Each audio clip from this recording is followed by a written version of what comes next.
1975년 3월 30일 미국 오하이오주 해밀턴의 911 센터로 걸려온 한 남성의 전화. 남성은 침착한 목소리로 참극이 일어났다고 말합니다. 사건의 심각성을 깨달은 경찰은 곧바로 출동했고 현관에 서 있는 신고자와 만나게 됩니다. 그를 뒤로하고 집에 들어선 경찰은 참혹한 광경에 눈을 돌리고 말았습니다. 그렇게 한 가정집에서 11명의 사람들이 사망한 상태로 발견됐고 범인은 현관문 앞에서 경찰을 기다리던 신고자였습니다. 그의 이름은 제임스 러퍼트. 그는 어머니를 비롯해 형 레너드 주니어와 그의 가족 9명의 목숨을 앗아간 남성입니다.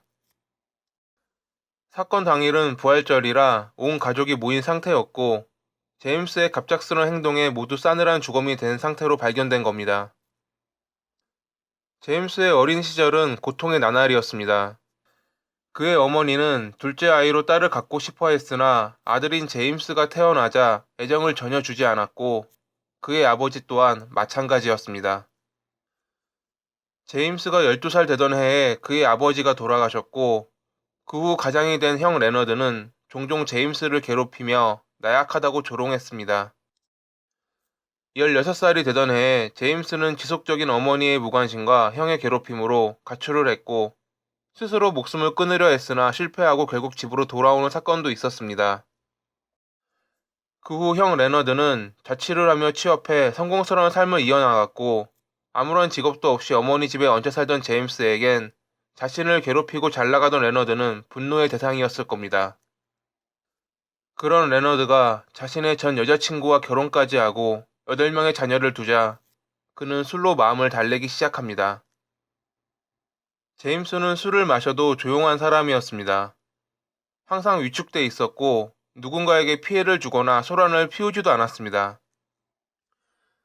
하지만 계속되는 음주에 그의 어머니는 형처럼 독립 좀 하라고 소리쳤고 그는 며칠을 고민하더니 어머니와 형에게 새 사업을 위해 돈을 빌려달라고 부탁합니다. 그가 택한 사업은 주식시장이었습니다. 하지만 그가 주식시장에 뛰어들었을 때 주식시장 붕괴로 모든 투자금을 잃어버렸고 결국 형과 어머니에게 빚을 지고 맙니다. 제임스는 술을 마시며 자신의 인생을 한탄했고 더욱 위축돼 갔습니다. 그런 날이 이어지는 가운데 1975년 3월 30일 부활절에 모든 가족이 모인 장소에서 비극이 일어난 겁니다. 그날 제임스는 가족 모임에는 참여도 못하고 2층에서 홀로 술을 마시다 갑작스레 일어나더니 한 달 전 구입했던 총을 꺼내 1층으로 내려갑니다. 5분 동안 34번의 총성이 울렸고 11명의 희생자가 발생했습니다. 이상한 점은 희생자 모두 저항의 흔적도 없었고 도망가려 시도한 사람도 없었다는 겁니다.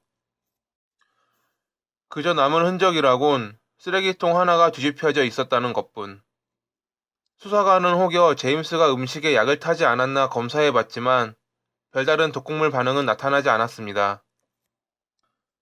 사건 소식을 전해들은 이웃들과 친지들은 제임스가 절대 그럴 사람이 아니라며 집에 귀신이 들었다는 소문까지 나기 시작합니다.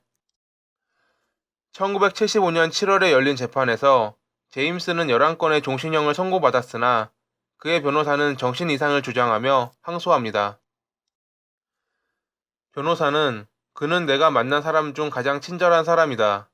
그는 사람을 돕기 위해선 무엇이든 할 것이다 라며 인터뷰했습니다. 전문의는 제임스가 편집성 정신분열증을 앓고 있다고 묘사했고 그의 사고와 행동이 현실과 동떨어져 있으며 어린 시절부터 10년 이상 쌓아둔 억압된 분노가 폭발한 것 같다고 밝혔습니다.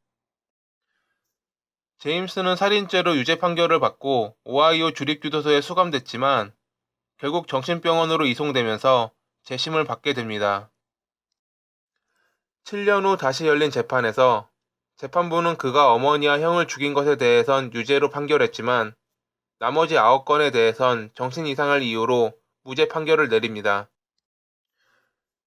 결국 그는 2번의 종신형으로 감형받았고 1995년에는 61세의 나이로 가석방위원회에 출석해 청문회를 받았지만 그의 석방은 거부됩니다. 2020년 1월 기준 그는 프랭클린 메디컬 센터에 수감돼 있으며 그의 다음 가석방 심사 기회는 91세가 되는 2025년 4월이라고 합니다.